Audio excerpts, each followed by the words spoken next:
ਹਾਂਜੀ ਜੀ ਆਇਆਂ ਨੂੰ ਪੰਜਵੀਂ ਵਾਰੀ ਗੱਲਬਾਤ ਦੀ ਲੜੀ ਅੱਗੇ ਵਧਾਈਏ। ਕੱਲ ਦੋ ਲਫ਼ਜ਼ਾਂ ਦੇ ਉੱਤੇ ਜ਼ਿਆਦਾ ਇੱਕ ਤਰੀਕੇ ਦਾ ਤੁਹਾਨੂੰ ਹੋਮਵਰਕ ਦਿੱਤਾ ਸੀ ਕਿ ਹੌਰਮੀਸਿਸ ਤੇ ਹੌਰਮੇਟਿਨਸ। ਹਾਂਜੀ, ਹੌਰਮੀਸਿਸ ਜਿਹੜੀ ਹੈ ਬਈ ਉਹ ਜਦੋਂ ਇੱਕ ਛੋਟੇ ਲੈਵਲ ਦੀ ਸਟ੍ਰੈਸ ਸਾਡੇ ਲਈ ਚੰਗੀ ਸਾਬਤ ਹੋਵੇ, ਉਹਨੂੰ ਉਸ ਫਿਨੋਮੀਨਨ ਨੂੰ ਅਸੀਂ ਹੌਰਮੀਸਿਸ ਕਹਿੰਦੇ ਹਾਂ। ਅਤੇ ਜਿਹੜੀ ਕੰਡੀਸ਼ਨਸ ਉਹਨੂੰ ਹੌਰਮੀਸਿਸ ਨੂੰ ਕਰਨ, ਉਹਨਾਂ ਨੂੰ ਹੌਰਮੇਟਿਨ ਕਹਿੰਦੇ ਹਾਂ। ਬੈਸਟ ਐਗਜ਼ਾਮਪਲ ਅਸੀਂ ਲੈ ਕੇ ਚੱਲੇ ਹਾਂ ਐਕਸਰਸਾਈਜ਼ ਦੀ, ਕਿ ਐਕਸਰਸਾਈਜ਼ ਜਿਹੜੀ ਹੈ ਫਿਜ਼ੀਕਲ ਹੌਰਮੇਟਿਨ ਹੈ, ਕਿ ਉਹ ਕਰਦੀ ਤੇ ਸਾਡੇ ਸਰੀਰ ਦੇ ਵਿੱਚ ਇੱਕ ਛੋਟਾ ਪਹਿਲੇ ਕਿਸੇ ਲੈਵਲ 'ਤੇ ਡੈਮੇਜ ਹੈ, ਪਰ ਉਸ ਡੈਮੇਜ ਦੇ ਅੱਗੋਂ ਸਾਨੂੰ ਰਿਜ਼ਲਟ ਵਧੀਆ ਬਣਦੇ ਨੇ। ਸਿਹਤ ਨੂੰ ਪ੍ਰਮੋਟ ਕਰਨ ਦੇ ਲਈ ਸਿਰਫ ਲੋਕਲ ਲੈਵਲ 'ਤੇ ਨਹੀਂ, ਸਗੋਂ ਪੂਰੇ ਬਾਡੀ ਦੇ ਹੋਲਿਸਟਿਕ ਲੈਵਲ 'ਤੇ, ਮਾਈਂਡ ਲੈਵਲ 'ਤੇ ਉਹਦੇ ਅੱਗੇ ਫਿਰ ਇਹ ਆਉਂਦੀ ਹੈ ਕਿ ਉਹ ਕੰਮ ਕਿਵੇਂ ਕਰਦੀਆਂ। ਅਤੇ ਉਹ ਜਿਹੜਾ ਫਿਰ ਮੈਂ ਤੁਹਾਨੂੰ ਦਿਖਾਇਆ ਸੀ ਕਿ ਸਟ੍ਰੈਸ ਰਿਸਪੌਂਸ ਪਾਥਵੇਜ਼, ਇਹ ਚੈਪਟਰ ਸੀ ਲਿਖਿਆ ਹੋਇਆ ਮੇਰੀ ਲੇਟੈਸਟ ਕਿਤਾਬ ਦੇ ਵਿੱਚ, ਮੇਰੀ ਸਟੂਡੈਂਟ ਸੁਮੰਗਲਾ ਅਤੇ ਮੈਂ ਰਲ ਕੇ। ਅਤੇ ਉਹ ਜਿਵੇਂ ਜੇ ਸੈੱਲ ਦੀ ਫੋਟੋ ਬਣਾ ਲਈਏ ਸਿੰਪਲ ਜਿਹੀ, ਕਿ ਉਹਦੇ ਵਿੱਚ ਕੁਝ ਸਟ੍ਰੈਸ ਦੇ ਪਾਥਵੇਜ਼ ਦੇ ਨਾਮ ਲਿਖੇ ਨੇ। ਕੋਈ ਪੜ੍ਹਨ ਦੀ ਲੋੜ ਨਹੀਂ ਹੈ, ਇਸ ਤਰ੍ਹਾਂ ਮੈਂ ਦੱਸ ਰਿਹਾ ਕਿ ਇਹਦੇ ਉੱਤੇ ਸਾਇੰਸ ਨੇ ਕਿੰਨਾ ਕੰਮ ਕੀਤਾ ਹੋਇਆ ਕਿ ਜੇ ਸਿੰਪਲ ਤਰੀਕੇ ਨਾਲ ਉਸ ਤਰ੍ਹਾਂ ਦਿਖਾ, ਪਰ ਜੇ ਉਹਨੂੰ ਤੁਸੀਂ ਅੱਗੇ ਡਿਟੇਲ 'ਚ ਜਾਓ ਅਤੇ ਉਹਦੀ ਜੇ ਟੇਬਲ ਬਣਾਉਣੀ ਪੈ ਜਾਵੇ, ਹਾਂਜੀ, ਉਹ ਇੰਨੀ ਡਿਟੇਲ ਦੇ ਵਿੱਚ ਫਿਰ ਟੇਬਲ ਆਉਂਦੀ ਹੈ ਕਿ ਉਹ ਫਿਰ ਇਸ ਲਈ ਇਹ ਜਿਹੜੀ ਕਿਤਾਬ ਹੈ ਪਾਪੂਲਰ ਲੈਵਲ ਦੀ ਨਹੀਂ ਹੈ, ਇਹ ਸਾਇੰਟੀਫਿਕ ਰਿਸਰਚ ਵਾਲਿਆਂ ਦੇ ਲਈ ਹੈ। ਸੋ ਸਟ੍ਰੈਸ ਰਿਸਪੌਂਸ ਜੇ ਸਾਡੀ ਬਾਡੀ ਵਿੱਚ ਐਕਟੀਵੇਟ ਹੋਣ, ਹਾਂਜੀ, ਨੋਰਮਲ ਜ਼ਿੰਦਗੀ ਤੋਂ ਇਲਾਵਾ ਬਾਡੀ ਨੂੰ ਕੁਝ ਕਰਨਾ ਪਵੇ, ਅਤੇ ਫਿਰ ਉਹ ਹੌਰਮੈਟਿਕ ਹੋਣ ਦੇ ਉਹਦੇ ਚਾਂਸਸ ਬਣਦੇ ਨੇ। ਅਤੇ ਸਟ੍ਰੈਸ ਰਿਸਪੌਂਸਿਸ ਜਿਹੜੇ ਨੇ, ਜਿਵੇਂ ਵੱਡੇ ਲੈਵਲ ਦਾ ਸਾਨੂੰ ਪਤਾ ਹੀ ਹੈ ਕਿ ਸਟ੍ਰੈਸ ਹਾਰਮੋਨਸ ਬਣਦੇ ਆ, ਹਾਂਜੀ, ਕੋਰਟੀਕੋਸਟੀਰੋਇਡ, ਜੇ ਕੋਈ ਸਟ੍ਰੈਸ ਹੋਵੇ, ਫਿਜ਼ੀਕਲ ਹੋਵੇ, ਮੈਂਟਲ ਵੀ ਹੋਵੇ, ਐਡਰੀਨਲਿਨਸ ਬਣਦੀਆਂ। ਪਰ ਇਹਨਾਂ ਸਾਰਿਆਂ ਦਾ ਆਧਾਰ ਜਿਹੜਾ ਹੈ ਉਹ ਸੈੱਲ ਦੇ ਅੰਦਰ 5-7 ਬੇਸਿਕਲੀ 7 ਮੇਜਰ ਪਾਥਵੇਜ਼ ਹੈਗੇ ਨੇ, ਜਿਹੜੇ ਕਿ ਵੱਖ-ਵੱਖ ਕਿਸਮ ਦੀ ਸਟ੍ਰੈਸ ਦੇ ਨਾਲ ਵੱਖ-ਵੱਖ ਕਿਸਮ ਦੇ ਪਾਥਵੇਜ਼ ਜਿਹੜੇ ਨੇ, ਮੈਕੈਨਿਜ਼ਮਸ ਨੇ, ਉਹ ਸਟਿਮੂਲੇਟ ਹੁੰਦੇ ਨੇ ਡਿਫੈਂਸ ਦੇ ਲਈ, ਨੁਕਸਾਨ ਲਈ ਦੀ, ਨੁਕਸਾਨ ਤੋਂ ਬਚਾਉਣ ਦੇ ਲਈ। ਜਿਵੇਂ ਐਕਸਰਸਾਈਜ਼ ਦੀ ਗੱਲ ਕੀਤੀ, ਅਤੇ ਐਕਸਰਸਾਈਜ਼ ਦਾ ਪਾਥਵੇ ਵੀ ਬੇਸਿਕਲੀ ਉਹੀ ਹੈ ਜਿਹੜਾ ਮੈਂ ਕੱਲ ਹੀਟ ਸ਼ੌਕ ਦੇ ਐਕਸਪੈਰੀਮੈਂਟਸ 'ਤੇ ਕੀਤੇ ਸੀ, ਕਿ ਜਿਹੜੇ ਆਪਣੇ ਲੈਬੋਰਟਰੀ ਦੇ ਵਿੱਚ ਦਾ ਕੰਮ ਕਰਦੇ ਆ, ਹੀਟ ਸ਼ੌਕ ਵਾਲੀ ਜਿਹੜੀਆਂ ਸਟ੍ਰੈਸ ਪ੍ਰੋਟੀਨਾਂ ਬਣਦੀਆਂ। ਐਕਸਰਸਾਈਜ਼ ਵੀ ਸ਼ੁਰੂ ਦੇ ਵਿੱਚ ਜਦੋਂ ਫ੍ਰੀ ਰੈਡੀਕਲ ਬਣਦੇ ਨੇ ਅਤੇ ਉਹਦੇ ਨਾਲ ਡੈਮੇਜ ਹੁੰਦਾ, ਅਤੇ ਉਹ ਹੀਟ ਸ਼ੌਕ ਰਿਸਪੌਂਸ ਪਹਿਲੇ ਐਕਟੀਵੇਟ ਹੁੰਦਾ। ਫਿਰ ਜਦੋਂ ਫ੍ਰੀ ਰੈਡੀਕਲ ਬਣ ਜਾਂਦੇ ਨੇ, ਫਿਰ ਉਹ ਐਂਟੀਆਕਸੀਡੈਂਟ ਰਿਸਪੌਂਸ ਐਕਟੀਵੇਟ ਹੁੰਦਾ। ਇਹ 7 ਜਿਹੜੇ ਨੇ ਇਹ ਰਿਸਪੌਂਸ, ਹੀਟ ਸ਼ੌਕ ਰਿਸਪੌਂਸ ਹੈ, ਐਂਟੀਆਕਸੀਡੈਂਟਸ ਰਿਸਪੌਂਸ ਹੈ, DNA ਡੈਮੇਜ ਰਿਸਪੌਂਸ ਹੈ, ਇਨਫੈਕਸ਼ਨਸ ਕੋਈ ਆਉਣ 'ਤੇ ਇਨਫਲਾਮੇਸ਼ਨ ਦਾ ਰਿਸਪੌਂਸ ਹੈ, ਜੇ ਭੋਜਨ ਦੀ ਕਮੀ ਹੋਵੇ ਅਤੇ ਜੇ ਐਨਰਜੀ ਦੀ ਕਮੀ ਹੋਵੇ ਤਾਂ ਉਹਨੂੰ ਅਸੀਂ ਸਰਟੋਇਨ ਰਿਸਪੌਂਸ ਦਾ ਪਾਥਵੇ ਕਹਿੰਦੇ ਹਾਂ। ਇੰਜ ਜੇ ਭੋਜਨ ਦੀ ਕਮੀ ਹੋਵੇ ਤਾਂ ਉਹ ਇੱਕ ਬੜਾ ਇੰਟਰਸਟਿੰਗ ਹੈ ਪਾਥਵੇ, ਜਿਹਨੂੰ ਕਹਿੰਦੇ ਆਟੋਫੇਜੀ, ਜਦੋਂ ਵੀ ਸੈਲਫ ਈਟਿੰਗ, ਕਿ ਸੈੱਲ ਆਪਣੇ ਆਪ ਨੂੰ ਅੰਦਰੋਂ ਆਪਣੀਆਂ ਭੈੜੀਆਂ ਚੀਜ਼ਾਂ ਨੂੰ ਖਾਣੀਆਂ ਸ਼ੁਰੂ ਕਰ ਦਿੰਦਾ, ਜਿਹਦੇ ਨਾਲ ਉਹਦੀ ਕਲੀਨਿੰਗ ਹੁੰਦੀ। ਇਹ ਸਾਰੇ ਮੈਕੈਨਿਜ਼ਮਸ ਸਾਨੂੰ ਫਿਰ ਸਮਝਾਉਂਦੇ ਨੇ ਕਿ ਕਿਵੇਂ ਕਿਹੜੀ ਚੀਜ਼ ਦਾ ਅਸਰ ਕਿਉਂ ਚੰਗਾ ਹੋਇਆ। ਕਿ ਜੇ ਤੇ ਐਕਸਰਸਾਈਜ਼ ਨੇ ਹੀਟ ਸ਼ੌਕ ਪ੍ਰੋਟੀਨਾਂ ਬਣਾਈਆਂ ਨੇ, ਅਤੇ ਉਹ ਪ੍ਰੋਟੀਨਾਂ ਜਿਹੜੀਆਂ ਬਣਾਈਆਂ ਨੇ ਉਹ ਫਿਰ ਆਪਣੀ ਜਾ ਕੇ ਸਾਂਭ ਸੰਭਾਲ ਅਤੇ ਸਫਾਈ ਦਾ ਕੰਮ ਕਰਦੀਆਂ ਨੇ, ਅਤੇ ਉਹਦੇ ਕਰਕੇ ਬਾਡੀ ਕਲੀਨ ਹੁੰਦੀ ਹੈ। ਅਤੇ ਫਿਰ ਉਹਦੇ ਨਾਲ ਇਸ ਇੱਕ ਨਾਲ ਸ਼ੁਰੂ ਹੁੰਦਾ ਪਾਥਵੇ, ਫਿਰ ਬਾਕੀ 6 ਜੁੜ ਜਾਂਦੇ ਨੇ। ਇੰਝ ਹੀ ਜਿਹੜੀ ਕੱਲ੍ਹ ਗੱਲ ਵੱਡੀ ਹੋ ਰਹੀ ਸੀ ਵਰਤ ਦੀ, ਹਾਂਜੀ, ਕਿ ਵਰਤ ਰੱਖਣ ਦੇ ਫਾਇਦੇ ਹੁੰਦੇ ਨੇ, ਕਿਉਂਕਿ ਸਾਇੰਸ ਨੇ ਬੜਾ ਸ਼ੋਅ ਕੀਤਾ ਪਿਛਲੇ 60 ਕੁ ਸਾਲਾਂ 'ਚ ਏਜਿੰਗ ਦੀ ਰਿਸਰਚ 'ਚ, ਕਿ ਜਿਹਨੂੰ ਅਸੀਂ ਕਹਿੰਦੇ ਹਾਂ ਡਾਇਟਰੀ ਰਿਸਟ੍ਰਿਕਸ਼ਨ, ਕੈਲਰੀ ਰਿਸਟ੍ਰਿਕਸ਼ਨ। ਜ਼ਿਆਦਾ ਕੰਮ ਤੇ ਚੂਹਿਆਂ 'ਤੇ ਹੋਇਆ ਕਿ ਜੇ ਉਹਨਾਂ ਨੂੰ ਲੈਬੋਰਟਰੀ 'ਚ ਖੁੱਲ੍ਹਾ ਡੁੱਲਾ ਖਾਣ ਦੀ ਥਾਂ 'ਤੇ ਭੋਜਨ ਦਿੱਤਾ, ਇੰਨਾ ਨਾ ਦਿੱਤਾ ਜਾਏ ਕਿ ਜੋ ਮਰਜ਼ੀ ਖਾ ਲੈਣ, ਪਰ ਉਹਨਾਂ ਨੂੰ ਮਿਣ ਕੇ ਉਹਨਾਂ ਦੇ ਫੁੱਲ ਭੋਜਨ ਤੋਂ 40% ਘੱਟ ਜਾਂ 60% ਘੱਟ ਦਿੱਤਾ ਜਾਵੇ ਰੋਜ਼ ਹੀ, ਅਤੇ ਉਹਨਾਂ ਦੀਆਂ ਉਮਰਾਂ ਬੜੀਆਂ ਲੰਬੀਆਂ ਹੁੰਦੀਆਂ ਨੇ, ਅਤੇ ਉਹਦੇ ਉੱਤੇ ਸੈਂਕੜੇ ਪੇਪਰ ਛਪੇ ਹੋਏ ਨੇ। ਪਰ ਉਹ ਤਰੀਕਾ ਮਨੁੱਖ ਦੇ ਉੱਤੇ ਲਾਗੂ ਨਹੀਂ ਹੋ ਸਕਦਾ ਕਿ ਵੀ ਤੁਸੀਂ, ਜੇ ਤੁਹਾਨੂੰ 2000 ਕਿਲੋ ਕੈਲਰੀ ਰੋਜ਼ ਦੀ ਲੋੜ ਹੈ ਅਤੇ ਤੁਸੀਂ ਜੂਣ ਦੀ ਕੋਸ਼ਿਸ਼ ਕਰੋ ਸਿਰਫ 800 ਦੇ ਨਾਲ ਜਾਂ 1000 ਕਿਲੋ ਕੈਲਰੀ ਨਾਲ, ਨਹੀਂ, ਉਹ 1-2 ਦਿਨ 'ਤੇ ਚੱਲਦਾ ਵਾ, ਬਹੁਤਾ ਨਹੀਂ ਚੱਲਦਾ। ਇਸੇ ਲਈ ਉਹ ਫਿਰ ਵਰਤ ਦਾ ਕੌਨਸੈਪਟ ਬਣਿਆ ਕਿ ਜੇ ਅਸੀਂ ਹਫ਼ਤੇ 'ਚ ਇੱਕ ਦਿਨ ਜਾਂ ਉਹਦੇ ਕਈ ਟਰਾਇਲਸ ਹੋ ਰਹੇ ਨੇ ਇੰਟਰਮਿਟੈਂਟ ਫਾਸਟਿੰਗ ਦੇ, ਕਿ ਵੀ ਉਹ ਰੱਖੀਏ ਤੇ ਉਹ ਕੀ ਸ਼ੁਰੂ ਹੁੰਦਾ ਬੋਡੀ 'ਚ, ਉਹ ਆਟੋਫੇਜੀ ਦਾ ਪ੍ਰੋਬਲਮ, ਕਿ ਸੈੱਲ ਨੂੰ ਜਦੋਂ ਪਤਾ ਲੱਗਦਾ ਹੈ ਕਿ ਵੀ ਮੇਰੇ ਕੋਲ ਭੋਜਨ ਦੀ ਕਮੀ ਹੈ, ਪਰ ਉਹਨੇ ਜੂਣ ਦੇ ਲਈ ਬੜਾ ਕੁਝ ਕਰਨਾ ਹੈ, DNA ਬਣਾਉਣੀ ਹੈ, RNA ਬਣਾਉਣੀ ਹੈ, ਪ੍ਰੋਟੀਨਾਂ ਬਣਾਉਣੀ ਹੈ, ਉਹ ਫਿਰ ਕੀ ਕਰਦਾ, ਉਹ ਆਪਣੇ ਅੰਦਰ ਦੀਆਂ ਜਿਹੜੀਆਂ ਚੀਜ਼ਾਂ ਨੇ ਉਹਨਾਂ ਨੂੰ ਵਰਤਣਾ ਸ਼ੁਰੂ ਕਰਦਾ, ਤੇ ਪਹਿਲੇ ਉਹ ਜਿਹੜੀਆਂ ਖਰਾਬ ਹੋ ਚੁੱਕੀਆਂ ਚੀਜ਼ਾਂ ਹੁੰਦੀਆਂ ਉਹਨਾਂ ਨੂੰ ਵਰਤਦਾ, ਉਹਨਾਂ ਨੂੰ ਖਾਂਦਾ ਵੀ ਕੱਟ ਕੇ, ਉਹਨੂੰ ਆਟੋਫੇਜੀ ਇਸੇ ਲਈ ਕਹਿੰਦੇ। ਇਹ ਹੁਣ ਬੜਾ ਵੱਡਾ ਇਹ ਏਰੀਆ ਚੱਲ ਰਿਹਾ ਜਿਹਦੇ ਉੱਤੇ ਬੜੀ ਰਿਸਰਚ ਵੀ ਹੋ ਰਹੀ ਹੈ ਤੇ ਨਵੇਂ ਤਰੀਕੇ ਲੱਭੇ ਜਾ ਰਹੇ ਨੇ ਕਿ ਜੇ ਭੁੱਖਿਆ ਰਹਿਣ ਦੇ ਨਾਲ ਆਟੋਫੇਜੀ ਰਿਸਪੌਂਸ ਜਿਹੜਾ ਡੇਲੀ ਲਾਈਫ 'ਚ ਵੀ ਚੱਲ ਰਿਹਾ ਹੁੰਦਾ, ਪਰ ਜੇ ਉਹ ਐਕਸਟਰਾ ਹੋਏਗਾ ਤੇ ਉਹ ਪੋਟੈਂਸ਼ੀਅਲੀ ਹੌਰਮੈਟਿਕ ਹੋ ਸਕਦਾ। ਹਾਂਜੀ, ਤੇ ਇਹ 5-7 ਚੀਜ਼ਾਂ ਦੇ ਕੰਬੀਨੇਸ਼ਨਸ ਦੇ ਉੱਤੇ ਬੜੇ ਸਾਇੰਸਦਾਨਾਂ ਨੇ ਉਹੀ ਫਿਰ ਰਿਡਕਸ਼ਨਿਸਟਿਕ ਅਪਰੋਚ ਅਪਣਾਈ ਹੈ ਕਿ ਜੇ ਅਸੀਂ ਇੱਕ ਪਾਥਵੇ ਨੂੰ, ਇੱਕ ਸਟ੍ਰੈਸ ਰਿਸਪੌਂਸ ਨੂੰ ਇੰਪਰੂਵ ਕਰੀਏ ਤੇ ਉਹਦੇ ਫਾਇਦੇ ਗੋਲੀ ਦੇ ਰੂਪ 'ਚ ਲੈ ਸਕਦੇ ਹਾਂ। ਸੋ ਇੰਜ ਦੀ ਬੜੇ ਕੁਝ ਮੇਰੇ ਦੋਸਤ ਵੀ ਉਹਦੇ 'ਚ ਇਨਵੋਲਵਡ ਨੇ ਕਿ ਐਕਸਰਸਾਈਜ਼ ਦੀ ਪਿੱਲ ਬਣਾ ਲਈਏ ਕਿ ਕੰਮ ਨਾ ਕਰਨਾ ਪਵੇ ਐਕਸਰਸਾਈਜ਼ ਦਾ, ਪਰ ਉਹਦੀ ਇੱਕ ਗੋਲੀ ਖਾਧੀ ਤੇ ਬੋਡੀ ਨੂੰ ਇਫੈਕਟ ਉਹੀ ਆ ਜਾਣ ਜਿਹੜੇ ਕਿ ਐਕਸਰਸਾਈਜ਼ ਨਾਲ ਆਉਂਦੇ ਨੇ। ਉਹ ਬਣਦੀਆਂ ਬੁਣਦੀਆਂ ਇੰਜ ਦੀਆਂ ਚੀਜ਼ਾਂ ਪਈਆਂ ਨਹੀਂ, ਕਿਉਂਕਿ ਉਹ ਸਿਰਫ ਇੱਕ ਉਹੀ ਗਲਤੀ ਹੁੰਦੀ ਹੈ ਕਿ ਇੱਕ ਟਾਰਗੇਟ ਨੂੰ ਲੈ ਕੇ ਉਹਦੇ ਉੱਤੇ ਉਹਨੂੰ ਇੰਪਰੂਵ ਕਰ ਰਹੇ ਹੁੰਦੇ, ਉਹਦੇ ਇਫੈਕਟ ਨਹੀਂ ਬਣਦੇ, ਪਰ ਉਹਦੀ ਮਾਰਕੀਟ ਬਹੁਤ ਵੱਡੀ ਹੈ ਜੇ ਐਕਸਰਸਾਈਜ਼ ਪਿੱਲ ਬਣ ਜਾਏ।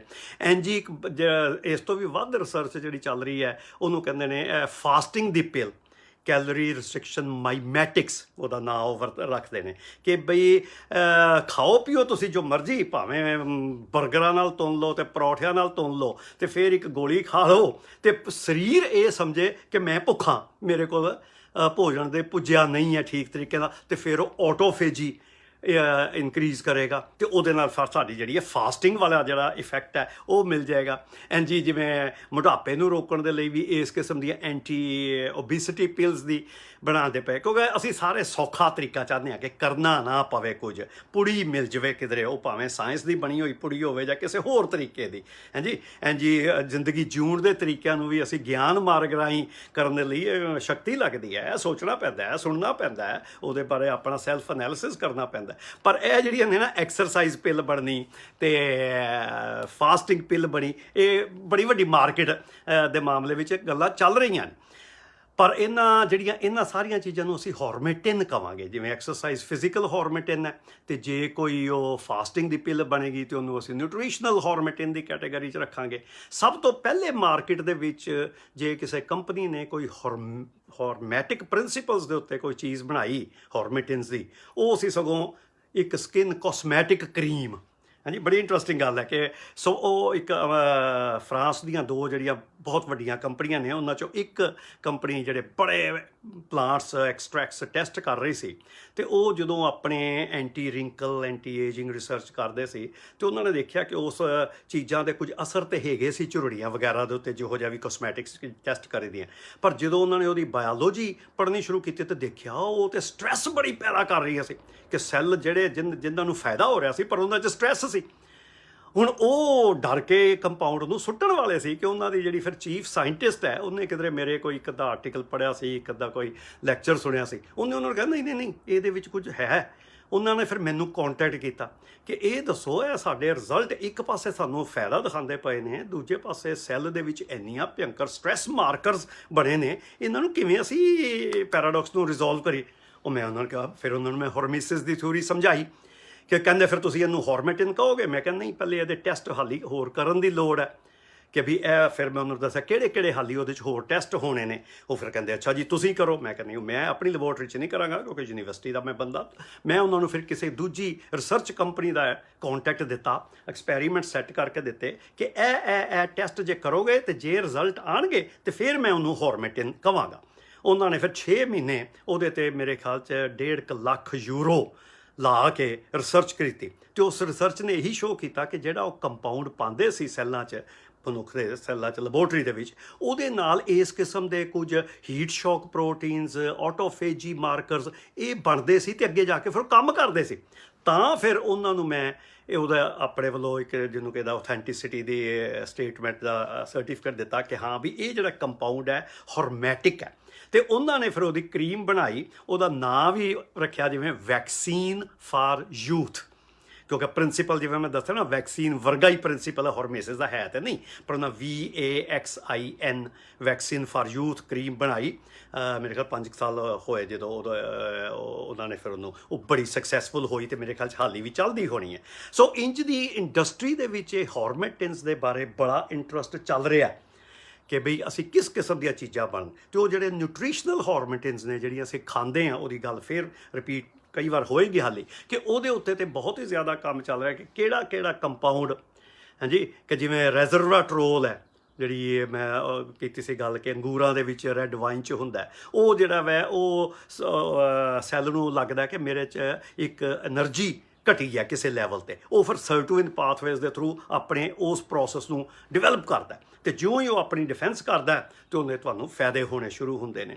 ਸੋ ਇਸ ਤਰ੍ਹਾਂ ਦੀਆਂ ਕਈ ਚੀਜ਼ਾਂ ਜਿਹੜੀਆਂ ਨੇ ਪਲਾਂਟ ਬੇਸਡ, ਪਰ ਉਹਦਾ ਉਹੀ ਹੁੰਦਾ ਕਿ ਸਾਇੰਸਦਾਨ ਕੀ ਕਰਦੇ ਨੇ, ਕੋਈ ਨਾ ਕੋਈ ਇੱਕ ਕੰਪਾਊਂਡ ਲੈ ਕੇ ਉਹਨੂੰ ਜਦੋਂ ਟੈਸਟ ਕਰਦੇ ਨੇ ਅਤੇ ਉਹ ਜੇ ਉਹਦੇ ਕੋਈ ਇਫੈਕਟ, ਜਿਵੇਂ ਜੇ ਐਂਟੀਆਕਸੀਡੇਟਿਵ ਇਫੈਕਟ ਹੋ ਗਏ ਕਿ ਜਿਨ੍ਹਾਂ ਨੇ ਡੈਮੇਜ ਤੋਂ ਬਚਾਇਆ, ਉਹ ਫਿਰ ਉਸ ਕੰਪਾਊਂਡ ਨੂੰ ਐਂਟੀਆਕਸੀਡੈਂਟ ਕਹਿ ਦਿੰਦੇ ਨੇ। ਇਹ ਸਾਰੇ ਜਿਹੜੇ ਨੇ ਨਾ ਸਪਾਈਸਿਸ, ਅਸ਼ਵਗੰਧਾ, ਬੜੇ ਹੀ ਹੋਰ ਪੋਲੀਫਿਨੋਲ, ਉਹ ਅਸਲ 'ਚ ਡੈਮੇਜ ਕਰਦੇ ਨੇ। ਕੁਰਕੁਮੀਨ, ਹਲਦੀ ਦਾ ਜਿਹੜਾ ਕੰਪਾਊਂਡ ਹੈ, ਜਿਹਦੇ ਨਾਲ ਬੜੇ ਫਾਇਦੇ ਹੁੰਦੇ ਨੇ ਸੈੱਲ ਨੂੰ, ਪਰ ਜਦੋਂ ਪੜ੍ਹੋ ਤਾਂ ਉਹ ਅਸਲ 'ਚ ਜਾ ਕੇ ਪਹਿਲੇ ਇੱਕ ਖਾਸ ਕਿਸਮ ਦਾ ਡੈਮੇਜ ਕਰਦਾ। ਉਸ ਡੈਮੇਜ ਦੇ ਰਿਸਪੌਂਸ ਦੇ ਵਿੱਚ ਸੈੱਲ ਆਪਣੇ 50-60 ਡਿਫੈਂਸ ਮੈਕੈਨਿਜ਼ਮਸ ਵਧਾਉਂਦਾ, ਅਤੇ ਉਹਦੇ ਵਧਾਉਣ ਦੇ ਨਾਲ ਸਾਨੂੰ ਉਹਦੇ ਫਾਇਦੇ ਹੁੰਦੇ, ਅਤੇ ਅਸੀਂ ਕਹਿਣ ਲੱਗ ਪੈਂਦੇ ਹਾਂ ਉਹ ਜੀ ਹਲਦੀ ਜਾਂ ਕੁਰਕੁਮੀਨ ਉਹ ਐਂਟੀਆਕਸੀਡੈਂਟ ਹੈ। ਨਹੀਂ ਨਹੀਂ ਨਹੀਂ ਨਹੀਂ, ਉਹ ਐਂਟੀਆਕਸੀਡੈਂਟ ਨਹੀਂ। ਈਵਨ ਵਿਟਾਮਿਨ C, ਉਹ ਵੀ ਜਿਹੜੀ ਹੈ ਹੌਰਮੈਟਿਕ ਹੈ, ਉਹ ਅਸਲ 'ਚ ਕਈ ਵਾਰ ਜਾ ਕੇ ਡੈਮੇਜ ਕਰਦੀ ਹੈ, ਅਤੇ ਫਿਰ ਉਹਦੇ ਕੁਝ ਪ੍ਰੋਸੈਸ ਸ਼ੁਰੂ ਹੁੰਦੇ ਨੇ। ਸੋ ਇਹਨਾਂ ਚੀਜ਼ਾਂ ਨੂੰ ਸਮਝਣ ਦਾ ਬੜੀ ਲੋੜ ਹੈ, ਅਤੇ ਆਪਣੇ ਵਿਊ ਪੁਆਇੰਟ ਨੂੰ ਚੇਂਜ ਕਰਨ ਦਾ, ਕਿ ਅਸੀਂ ਚੀਜ਼ਾਂ ਨੂੰ ਐਵੇਂ ਸਿੰਪਲ ਸੋਲੂਸ਼ਨ ਲੱਭਦੇ ਪਏ ਹਾਂ ਕਿ ਉਹਦੇ ਵਿੱਚ ਸਾਨੂੰ ਥੋੜ੍ਹਾ ਕੰਪਲੈਕਸ ਸੋਚਣ ਦੀ ਗੱਲ ਹੈਗੀ ਹੈ। ਸਭ ਤੋਂ ਵੱਡੀ ਗੱਲ ਜਿਹੜੀ ਹੈ ਨਾ, ਉਹ ਹੌਰਮੇਸਿਸ ਦੇ ਵਰਤਣ ਦੀ ਜਾਂ ਕਿਸੇ ਹੌਰਮੇਟਿਨ ਨੂੰ ਵਰਤਣ ਦੀਆਂ 2-3 ਕੰਡੀਸ਼ਨਾਂ ਨੇ। 2-3 ਕੰਡੀਸ਼ਨਾਂ ਦੇ ਵਿੱਚ ਵੀ ਪਹਿਲੀ ਤਾਂ ਇਹੀ ਹੈ ਕਿ ਉਹ ਮਾਈਲਡ ਸਟ੍ਰੈਸ ਅਤੇ ਕਰੋਨਿਕ ਸਟ੍ਰੈਸ ਅਤੇ ਸਵੀਅਰ ਜਿਹੜੀ ਹੁੰਦੀ, ਜਿਹੜੀ ਸਟ੍ਰੈਸ ਤੋਂ ਅਸੀਂ ਡਰਦੇ ਹਾਂ, ਉਹਦੇ ਵਿੱਚ ਅਤੇ ਹੌਰਮੈਟਿਕ ਸਟ੍ਰੈਸ 'ਚ ਫਿਰ ਫ਼ਰਕ ਕੀ ਹੈ? ਫ਼ਰਕ ਇੱਕ ਸਭ ਤੋਂ ਵੱਡਾ ਇਹ ਹੈ ਕਿ ਇੱਕ ਤਾਂ ਹੈ ਕੁਆਂਟਿਟੀ ਦਾ, ਕਿ ਜੇ ਉਹ ਬੜੇ ਵੱਡੇ ਲੈਵਲ ਦੀ ਸਟ੍ਰੈਸ ਹੈ ਜਿਹਨੂੰ ਸਰੀਰ ਆਪਣੇ ਆਪ ਨੂੰ ਟੋਲਰੇਟ ਕਰਨ ਦੀ ਕੋਸ਼ਿਸ਼ ਤਾਂ ਕਰਦਾ ਹੈ, ਪਰ ਹੋ ਸਕਦਾ ਨਾ ਕਰੇ ਅਤੇ ਕੋਲੈਪਸ ਹੋ ਜਾਵੇ। ਪਰ ਜੇ ਉਹ ਕਰ ਲਏਗਾ, ਆਪਣੇ ਆਪ ਨੂੰ ਬਚਾ ਲਏਗਾ ਉਸ ਵੱਡੀ ਸਟ੍ਰੈਸ ਤੋਂ, ਅਤੇ ਫਿਰ ਉਹ ਕਈ ਵਾਰੀ ਜ਼ਿਆਦਾ ਸ਼ਕਤੀਸ਼ਾਲੀ ਹੋ ਕੇ ਥੋੜ੍ਹੀ ਦੇਰ ਲਈ ਚੱਲਦਾ, ਪਰ ਉਹ ਸਟ੍ਰੈਸ ਬਾਰ-ਬਾਰ ਨਹੀਂ ਲਈ ਜਾ ਸਕਦੀ। ਦੂਜਾ ਇੱਕ ਇਹ ਜਿਹੜੀ ਭੈੜੀ ਸਟ੍ਰੈਸ ਦੇ ਫੰਕਸ਼ਨ ਹੁੰਦਾ ਹੈ ਜਾਂ ਉਹਦੀ ਰਿਕੁਆਇਰਮੈਂਟ ਹੁੰਦੀ ਹੈ ਕਿ ਕਰੋਨਿਕ ਹੁੰਦੀ ਹੈ, ਉਹ ਹਮੇਸ਼ਾ ਕੰਟੀਨਿਊਸਲੀ ਤੁਹਾਡੇ ਲਈ ਕਈ ਦਿਨਾਂ, ਮਹੀਨਿਆਂ, ਸਾਲਾਂ ਤੱਕ ਰਹਿ ਸਕਦੀ ਹੈ, ਅਤੇ ਉਹਦਾ ਫਿਰ ਨੁਕਸਾਨ ਜ਼ਿਆਦਾ ਹੁੰਦਾ। ਪਰ ਜਿਹੜੀ ਹੌਰਮੈਟਿਕ ਸਟ੍ਰੈਸ ਹੈ, ਉਹਦਾ ਬੇਸਿਕ ਪ੍ਰਿੰਸੀਪਲ ਇਹ ਹੈ ਕਿ ਉਹ ਥੋੜ੍ਹੀ ਹੁੰਦੀ ਹੈ, ਅਤੇ ਫਿਰ ਉਹਦੇ ਲਈ ਸਾਨੂੰ ਬੜਾ ਜ਼ਰੂਰੀ ਰਿਕਵਰੀ ਟਾਈਮ ਚਾਹੀਦਾ ਹੁੰਦਾ ਹੈ, ਕਿ ਜੇ ਇੱਕ ਵਾਰ ਵਰਤ ਰੱਖਿਆ ਅਤੇ ਫਿਰ ਉਹਦੇ ਬਾਕੀ ਦੇ ਕੁਝ ਦਿਨ ਤੁਹਾਨੂੰ ਨੋਰਮਲ ਡੀਲ ਕਰਨਾ ਪੈਂਦਾ। ਐਕਸਰਸਾਈਜ਼ ਵਾਲਿਆਂ ਨੂੰ ਇਹ ਪਤਾ ਕਿ ਜੇ ਇੱਕ ਦਿਨ ਐਕਸਰਸਾਈਜ਼ ਜਿਹੜੀ ਕੀਤੀ ਹੈ ਜਿਹੜੇ ਮਸਲਸ ਦੀ, ਉਹਨੂੰ ਅਗਲੇ ਦਿਨ ਨਹੀਂ ਕਰਨਾ ਹੁੰਦਾ, ਹਾਂਜੀ, ਉਹਨੂੰ ਰਿਕਵਰੀ ਟਾਈਮ ਦੇਣਾ ਹੁੰਦਾ ਮਾਈਲਡ ਸਟ੍ਰੈਸ ਦਾ ਅਤੇ ਰਿਪੀਟਡ ਸਟ੍ਰੈਸ ਦਾ। ਹੁਣ ਉਹ ਜਿਵੇਂ ਉਹੀ ਫਾਸਟਿੰਗ ਦੇ ਮਾਮਲੇ 'ਚ ਬੜੀ ਡਿਵੈਲਪਮੈਂਟ ਹੋ ਰਹੀਆਂ, ਕੁਝ ਤਾਂ ਸਾਇੰਸ ਬੇਸਡ ਨੇ, ਹਾਂਜੀ, ਕਿ ਜਿਹਨੂੰ ਕਈ ਵਾਰ 5-2 ਡਾਇਟ ਵੀ ਕਹਿੰਦੇ ਨੇ, ਕਿ 5 ਦਿਨ ਤੁਸੀਂ ਜੋ ਮਰਜ਼ੀ ਖਾ ਲਓ ਅਤੇ 2 ਦਿਨ ਜਿਹੜਾ ਆਲਮੋਸਟ ਭੁੱਖੇ ਰਹਿਣਾ, ਜਾਂ 6-1, ਇਸ ਦੀਆਂ ਬੜੀਆਂ ਕੰਬੀਨੇਸ਼ਨਸ ਚੱਲਦੀਆਂ ਪਈਆਂ, ਅਤੇ ਕਈ ਵਾਰੀ ਉਂਝ ਹੀ ਅੱਟੇ ਸੱਟੇ ਲਾਏ ਹੋਏ ਨੇ ਕਿਤਾਬਾਂ ਲਿਖਣ ਵਾਲਿਆਂ ਨੇ, ਪਰ ਸਾਇੰਸਦਾਨ ਇਹਦੇ 'ਤੇ ਬੜਾ ਕੰਮ ਕਰ ਰਹੇ ਨੇ। ਜ਼ਿਆਦਾ ਚੂਹਿਆਂ 'ਤੇ ਹੀ ਹੋ ਰਿਹਾ। ਈਵਨ ਹਿੰਦੁਸਤਾਨ ਦੇ ਵਿੱਚ ਮੇਰੇ ਆਪਣੇ ਇੱਕ ਬਹੁਤ ਚੰਗੀ ਦੋਸਤ ਪ੍ਰੋਫੈਸਰ ਗੁਰਚਰਨ ਕੌਰ, ਅੰਮ੍ਰਿਤਸਰ ਗੁਰੂ ਨਾਨਕ ਦੇਵ ਯੂਨੀਵਰਸਿਟੀ 'ਚ, ਉਹਨੇ ਇੰਟਰਮਿਟੈਂਟ ਫਾਸਟਿੰਗ ਦੇ ਉੱਤੇ, ਚੂਹਿਆਂ ਦੇ ਉੱਤੇ ਬੜਾ ਕੰਮ ਕੀਤਾ। ਉਹਨੂੰ ਹੁਣ ਹਿਊਮਨਸ ਬਾਰੇ ਵੀ ਐਕਸਟੈਂਡ ਕਰਦੇ ਪਏ ਨੇ। ਸੋ ਇਹ ਜਿਹੜੀਆਂ ਚੀਜ਼ਾਂ ਕਿ ਪਹਿਲੇ ਤੇ ਮਾਈਲਡ ਅਤੇ ਸਵੀਅਰ ਨੂੰ ਪਛਾਣੋ ਕਿਵੇਂ, ਸੈੱਲ ਨੂੰ ਪਤਾ ਕਿਵੇਂ ਲੱਗਦਾ ਹੈ ਕਿ ਮਾਈਲਡ ਹੈ ਕਿ ਸਵੀਅਰ ਹੈ, ਬਈ ਇਹ ਬਹੁਤ ਜ਼ਿਆਦਾ ਹੈ ਕਿ ਇਹ ਹੌਰਮੈਟਿਕ ਲੈਵਲ ਦੀ ਥੋੜ੍ਹੀ ਹੈ। ਇਹ ਆਪਣੇ ਆਪ 'ਚ ਬੜਾ ਵੱਡਾ ਸਵਾਲ ਹੈ, ਜਿਹਦੇ ਬਾਰੇ ਮੇਰੀ ਲੈਬ 'ਚ ਬੜੇ ਕੰਮ ਹੋਏ, ਕਿਉਂਕਿ 7 ਜਿਹੜੇ ਪਾਥਵੇ ਨੇ ਇਹ ਕਿਵੇਂ ਇੱਕ ਦੂਜੇ ਦੇ ਉੱਤੇ ਇਫੈਕਟ ਕਰਦੇ ਨੇ। ਅਸੀਂ ਫਿਰ ਉਹਦਾ ਇੱਕ ਇਹੀ ਲੱਭਿਆ ਤਰੀਕਾ ਕਿ ਹੀਟ ਸ਼ੌਕ ਦੇ ਮਾਮਲੇ 'ਚ, ਕਿ ਜੇ ਮੈਕਸੀਮਮ ਜਿੱਥੇ ਰਿਸਪੌਂਸ ਆਉਂਦਾ ਵੈ ਸੈੱਲ ਦਾ, ਜਿਵੇਂ 43 ਡਿਗਰੀ 'ਤੇ ਆਉਂਦਾ, ਉਹਨੂੰ ਅਸੀਂ 100% ਕਹਿਤਾ ਰਿਸਪੌਂਸ, ਪਰ 100% ਰਿਸਪੌਂਸ ਫਾਇਦੇਮੰਦ ਨਹੀਂ ਹੈ। ਉਹ ਸਰਵਾਈਵਲ ਲਈ ਜ਼ਰੂਰੀ ਹੈ, ਪਰ ਲੰਬੀ ਉਮਰ ਲਈ ਠੀਕ ਨਹੀਂ। ਉਹ ਫਿਰ ਅਸੀਂ ਉਹਨੂੰ ਕਈ ਟਰਾਈਆਂ ਕਰਕੇ 30% ਦੇ ਉੱਤੇ ਫਿਕਸ ਕੀਤਾ, ਕਿ ਜੇ ਉਹ 100 ਦੀ ਥਾਂ 'ਤੇ 30% ਰਿਸਪੌਂਸ ਹੋਏਗਾ ਤੇ ਉਹਦੇ ਫਾਇਦੇ ਹੋਣਗੇ। ਹਾਂਜੀ, ਜਿਵੇਂ ਐਕਸਰਸਾਈਜ਼ 'ਚ ਵੀ ਕਹਿੰਦੇ ਨੇ ਨਾ ਕਿ ਜਦੋਂ ਬੰਦੇ ਨੂੰ ਟੈਸਟ ਕਰਦੇ ਨੇ ਕਿ ਤੁਹਾਡੀ ਮੈਕਸਿਮਮ ਪਰਫੋਰਮੈਂਸ ਕਿੱਥੇ ਆ, ਉਹ ਜਿਹਨੂੰ ਫਿਰ ਉਹ 100% ਕਹਿ ਕੇ, ਤੇ ਤੁਸੀਂ ਜੇ ਐਕਸਰਸਾਈਜ਼ ਦੇ ਬੈਸਟ ਬੈਨੀਫਿਟਸ ਲੈਣੇ ਨੇ, ਫਾਇਦੇ ਲੈਣੇ ਨੇ, ਤੇ ਉਹ ਕਹੀਦਾ ਹੁੰਦਾ 70 ਤੋਂ 75% ਦੀ ਜਿਹੜੀ ਤੁਹਾਡੀ ਪਰਫੋਰਮੈਂਸ ਹੈ ਉਹਦੇ ਉੱਤੇ ਤੁਹਾਨੂੰ ਬੈਨੀਫਿਟਸ ਮਿਲਣਗੇ। ਉਹਦੇ 'ਚ ਵੀ ਹਾਲੀ ਬੜੇ ਸਵਾਲਾਂ ਦਾ ਜਵਾਬ ਦੇਣ ਦੀ ਲੋੜ ਹੈਗੀ ਹੈ। ਮਨੁੱਖ ਦੇ ਮਾਮਲੇ ਵਿੱਚ ਜਿੱਥੇ ਮਾਨਸਿਕ ਸਟ੍ਰੈਸ ਦੀ ਵੀ ਗੱਲ ਆ ਜਾਂਦੀ ਹੈ, ਤੇ ਕਾਮਨ ਫੈਕਟਰ ਜਿਹੜਾ ਇਹਨਾਂ ਸਾਰੀਆਂ ਹੌਰਮੇਟਿਨਸ ਤੇ ਹੌਰਮੈਟਿਕ ਦਾ ਕਿ ਸਟ੍ਰੈਸ ਆਫ ਚੋਇਸ, ਕਿ ਤੁਸੀਂ ਆਪਣੀ ਸਟ੍ਰੈਸ ਨੂੰ ਆਪ ਚੂਜ਼ ਕਰ ਸਕਦੇ ਹੋਵੋ, ਚੁਣ ਸਕਦੇ ਹੋਵੋ। ਉਹਦਾ ਮਤਲਬ ਹੈ ਕਿ ਉਹਨੂੰ ਤੁਸੀਂ ਰੈਗੂਲੇਟ ਕਰ ਸਕਦੇ ਹੋ ਕਿ ਕਿੰਨੀ। ਕੋਈ ਦੂਜਾ ਬੰਦਾ ਤੁਹਾਨੂੰ ਜੇ ਕਵੇ, ਜੀ ਤੁਹਾਡਾ ਬੌਸ ਕਵੇ ਕਿ ਵੇਖੋ ਜੀ ਇਹ ਤੇ ਹੌਰਮੇਸਿਸ ਵਾਲੇ ਕਹਿੰਦੇ ਨੇ ਸਟ੍ਰੈਸ ਦਾ ਫਾਇਦਾ ਹੁੰਦਾ ਤੇ ਮੈਂ ਤੁਹਾਨੂੰ ਸਟ੍ਰੈਸ ਦੇ ਰਿਹਾ, ਫਾਇਦਾ ਦੇਣ ਦੇ ਲਈ ਉਂਝ ਨਹੀਂ ਚੱਲਦਾ। ਉਹ ਜਿਵੇਂ ਸੋਸ਼ਲ ਮਾਮਲਿਆਂ ਵਿੱਚ ਉਹ ਬੜੀ ਇੰਟਰਸਟਿੰਗ ਜੀ ਅੱਧੀ ਸੱਚੀ ਅੱਧੀ ਝੂਠੀ ਘਟਨਾ ਹੈ ਕਿ ਇੱਕ ਮੇਰਾ ਜਿਹੜਾ ਸਟੂਡੈਂਟ ਸੀ, ਮੇਰੇ ਨਾਲ ਬੜਾ ਚੰਗਾ ਕੰਮ ਕਰ ਰਿਹਾ ਸੀ, PhD ਦਾ ਕੰਮ ਕਰ ਰਿਹਾ ਸੀ। ਇੱਕ ਦਿਨ ਉਹਦੀ ਵਹੁਟੀ ਨੇ ਮੈਨੂੰ ਫੋਨ ਕਰਕੇ ਕਿਹਾ, ਜੀ ਸੁਰੇਸ਼ ਜੀ ਤੁਹਾਡੇ ਨਾਲ ਅਪਾਇੰਟਮੈਂਟ ਲੈਣੀ ਹੈ ਕਿ ਮੈਂ ਕੋਈ ਗੱਲ ਕਰਨੀ ਚਾਹੁੰਦੀ ਹਾਂ। ਤੇ ਮੈਂ ਕਿਹਾ ਅੱਛਾ। ਤੇ ਉਹ ਦੋਵੇਂ ਜਾਣੇ ਫਿਰ ਆ ਗਏ ਕੁਝ ਦਿਨਾਂ ਬਾਅਦ ਮੇਰੇ ਆਫਿਸ ਦੇ ਵਿੱਚ। ਤੇ ਉਹਨੇ ਵਹੁਟੀ ਨੇ ਕਿਹਾ ਕਿ ਵੇਖੋ ਤੁਹਾਡਾ ਸਟੂਡੈਂਟ ਜਿਹੜਾ ਵੈ ਇਹਨੇ ਘਰ ਦੇ ਵਿੱਚ ਤਰਾਹ ਲਵਾਈ ਹੋਈ ਹੈ, ਨਹੀਂ ਮੈਂ ਟੈਂਸ ਰਹਿੰਦੀ ਹਾਂ, ਕਿਸੇ ਚੀਜ਼ 'ਚ ਪਰਵਾਹ ਨਹੀਂ ਕਰਦਾ, ਆਪਣੇ ਸਾਇੰਸ ਦੇ ਨਾਂ 'ਤੇ ਮੈਨੂੰ ਦਬਦਾ ਰਹਿੰਦਾ, ਮੈਨੂੰ ਬੜੀ ਸਟ੍ਰੈਸ ਹੈ ਤੇ ਇਹਨੂੰ ਕੁਝ ਸਮਝਾਓ। ਤੇ ਮੈਂ ਕਿਹਾ ਫਿਰ ਇਹ ਕੀ ਕਹਿੰਦਾ ਜਦੋਂ ਤੂੰ ਇਹਨੂੰ ਟੋਕਦੀ? ਕਹਿੰਦੀ ਉਹ ਕਹਿੰਦਾ ਹੈ ਕਿ ਮੈਂ ਤਾਂ ਤੈਨੂੰ ਹੌਰਮੈਟਿਕ ਸਟ੍ਰੈਸ ਦੇ ਰਿਹਾ, ਹਾਂਜੀ, ਕਿ ਜਿਹਦੇ ਨਾਲ ਤੈਨੂੰ ਫਾਇਦਾ ਹੋਏਗਾ। ਉਹ ਕਹਿੰਦੀ ਨਹੀਂ ਮੈਨੂੰ ਫਾਇਦਾ ਨਹੀਂ ਹੋ ਰਿਹਾ, ਮੇਰਾ ਦਿਮਾਗ ਖਰਾਬ ਹੋ ਰਿਹਾ। ਉਹ ਕਹਿੰਦਾ ਤੂੰ ਜਿਹੜੀ ਸਵੀਅਰ ਸਟ੍ਰੈਸ ਹੈ, ਬਹੁਤੀ ਸਟ੍ਰੈਸ ਹਾਲੀ ਤੇ ਉਹ ਦੇਖੀ ਨਹੀਂ।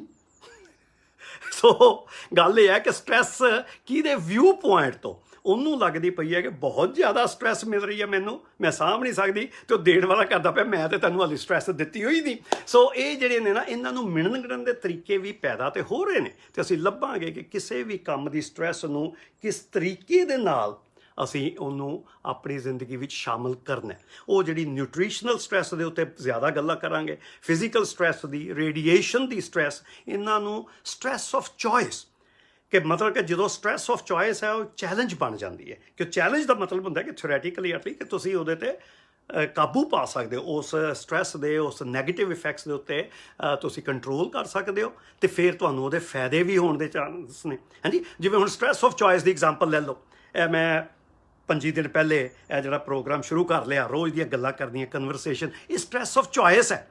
ਇਹਦੇ ਲਈ ਮੈਨੂੰ ਮੇਰੇ ਦਿਮਾਗ ਦੇ ਵਿੱਚ 24 ਘੰਟੇ ਇੱਕ ਤਰੀਕੇ ਦੀ ਲਿਵ ਲੱਗਣੀ ਸ਼ੁਰੂ ਹੋ ਜਾਂਦੀ ਹੈ। 2 ਘੰਟੇ ਪਹਿਲੋਂ ਇਹ ਕੰਮ ਗੱਲਬਾਤ ਕਰਨ ਤੋਂ ਪਹਿਲੇ ਇੱਕ ਟਰਾਂਸ ਦੇ ਵਿੱਚ ਮੈਨੂੰ ਜਾਣਾ ਪੈਂਦਾ, ਕਿਉਂਕਿ ਨੋਟਸ ਤੇ ਲਏ ਹੀ ਹੁੰਦੇ ਨੇ ਕਿ ਉਹਦੇ ਬਾਰੇ ਸੋਚਣਾ।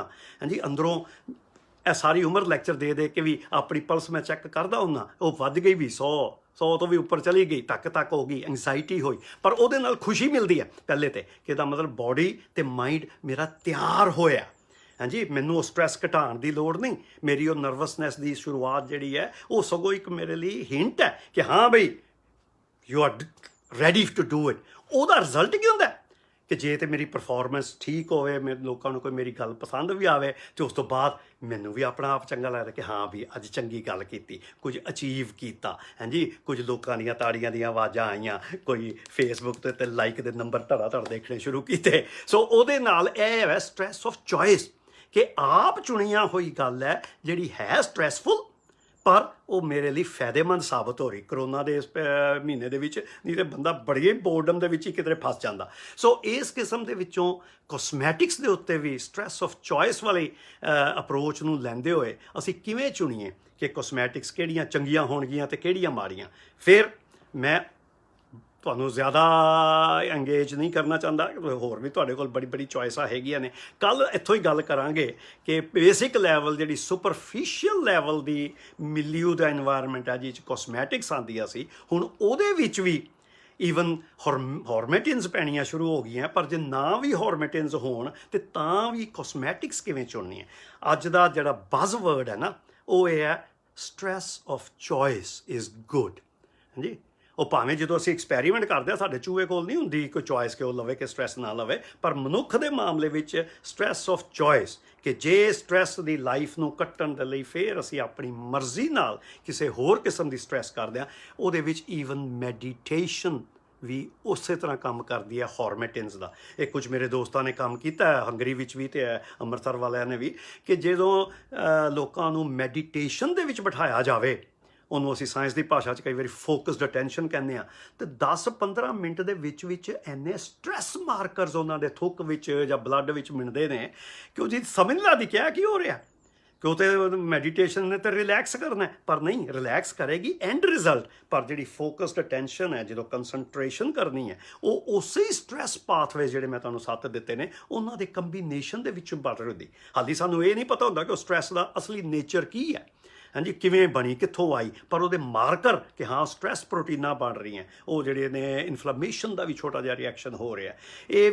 ਇਹ ਮੈਂਟਲ ਸਟ੍ਰੈਸ ਦੀ ਗੱਲ ਹੈ ਕਿ ਅਸੀਂ ਮੈਂਟਲ ਵੀ ਆਪਣੇ ਆਪ ਨੂੰ ਕਿਵੇਂ ਚੈਲੰਜ ਕਰਦੇ। ਇਹ ਸਾਰੀਆਂ ਗੱਲਾਂ ਨੂੰ ਹੁਣ ਪ੍ਰੈਕਟੀਕਲ ਲਾਈਫ ਦੇ ਲਾਈਫ ਸਟਾਈਲ ਦੇ ਐਮ ਦੇ ਵਿੱਚ ਅੱਗੇ ਵਧਾਵਾਂਗੇ। ਅੱਜ ਬਸ ਫਿਰ ਇੱਥੋਂ ਤੱਕ ਹੀ ਚੱਲਦੇ ਹਾਂ। ਆਜ ਕੀ ਮੁਲਾਕਾਤ ਬਸ ਇਤਨੀ।